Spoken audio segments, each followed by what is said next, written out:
नमस्कार, दिन भर की बड़ी खबरों में आपका स्वागत है। मैं हूं परवीन शेख।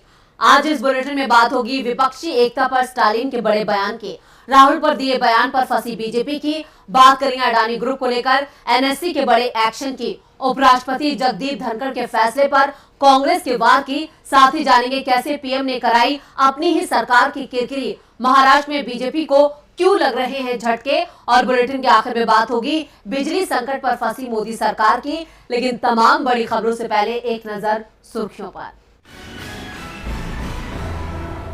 सीबीआई के बाद अब ईडी ने किया मनीष सिसोदिया को गिरफ्तार। कथित शराब घोटाले में मनी लॉन्ड्रिंग के आरोप में हुए गिरफ्तार। सीबीआई पहले ही कर चुकी है गिरफ्तार। देवेंद्र फडणवीस ने पेश किया महाराष्ट्र का बजट, किसानों के लिए किए बड़े ऐलान। सालाना किसानों को मिलेंगे 12,000 रुपए, 1 रुपए में होगा बीमा फसल। नेपाल के राष्ट्रपति चुने गए रामचंद्र पौडेल, नेपाल कांग्रेस ने बनाया था उम्मीदवार। पूर्व प्रधानमंत्री केपी शर्मा ओली के उम्मीदवार सुभाष चंद्र नेमबाग को मिली हार। अहमदाबाद टेस्ट का पहला दिन ऑस्ट्रेलिया के नाम। पहले दिन ऑस्ट्रेलिया ने बनाए 4 विकेट पर 255 रन। उस्मान ख्वाजा ने जड़ा शतक। गिरावट के साथ बंद हुआ शेयर बाजार। सेंसेक्स 542 अंक गिरकर 59,806 पर हुआ बंद। निफ्टी 165 अंक फिसलकर 17,590 अंक पर हुआ बंद। ये तो थी सुर्खियां, और अब बात आज की सबसे बड़ी खबर की। तमिलनाडु के मुख्यमंत्री एम.के. स्टालिन ने आज बीजेपी पर बड़ा आरोप लगाया है। स्टालिन के मुताबिक विपक्षी एकता के आह्वान के एक दिन बाद राज्य में बिहार के प्रवासी श्रमिकों पर हमले की अफवाह उड़ी, और इसके पीछे बीजेपी का हाथ है। क्या है पूरी खबर, देखते हैं ये रिपोर्ट। लोकसभा चुनाव में अभी 1 साल का समय बाकी है, लेकिन चुनाव से पहले ही विपक्षी एकता की कोशिशें तेज हो चुकी हैं। विपक्षी एकता की कोशिशें अपने स्तर पर सभी दल कर रहे हैं, चाहे वो तेलंगाना के सीएम केसीआर हो या फिर बिहार के सीएम नीतीश कुमार।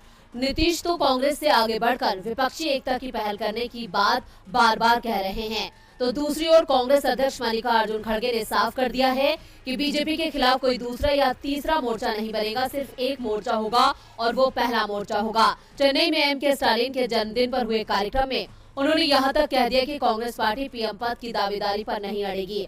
पहले विपक्षी एकता जरूरी है। विपक्ष के एकजुट होने के संकेतों के बीच अचानक ही तमिलनाडु से बिहारी मजदूरों की घर वापसी की खबरें आने लगी। दावे किए जाने लगे कि तमिलनाडु में बिहारी मजदूरों को निशाना बनाया जा रहा है। रेलवे स्टेशनों पर बिहारी मजदूरों की घर वापसी के वीडियो बनाकर सोशल मीडिया पर वायरल किए जाने लगे, जिसके चलते बिहार में महागठबंधन सरकार भी दबाव में आ गई। नीतीश कुमार ने तमिलनाडु के सीएम स्टालिन से बात की, लेकिन जब सच्चाई सामने आई तो सभी घटनाएं अफवाहें निकली। इसे लेकर तमिलनाडु के सीएम एम.के. स्टालिन ने कहा कि उत्तर भारत के कुछ बीजेपी नेताओं ने तमिलनाडु को लेकर गलत मंशा के साथ अफवाहों को साझा किया। बीजेपी के खिलाफ विपक्षी एकता का आह्वान करने के एक दिन बाद सुनियोजित तरीके से राज्य में बिहार के प्रवासी श्रमिकों को निशाना बनाए जाने की अफवाहें फैलाई गई। स्टालिन ने कहा कि इतने सालों से उत्तरी राज्यों के प्रवासी मजदूर खुशी खुशी यहाँ आ रहे हैं और बाद में उनकी संख्या और बढ़ती गई, क्योंकि उन्हें यहाँ कोई दिक्कत नहीं है। लेकिन किसी ने फर्जी वीडियो बनाकर गुमराह किया कि प्रवासी श्रमिकों को निशाना बनाया जा रहा है, और इस अफवाह को गलत तरीके से फैलाया गया। वैसे सिर्फ गलत सूचनाओं के सहारे ही विपक्षी एकता को कमजोर करने की कोशिश नहीं हो रही है। सीबीआई और ईडी का भी उपयोग किया जा रहा है। बीजेपी के खिलाफ मुखर तेलंगाना के सीएम के चंद्रशेखर राव की बेटी को दिल्ली के कथित शराब घोटाले में ईडी ने पूछताछ का नोटिस भेज दिया है। तो दूसरी ओर बीजेपी की मुश्किलें बढ़ाते रहे लालू यादव से भी सीबीआई पूछताछ करने में जुट गई है।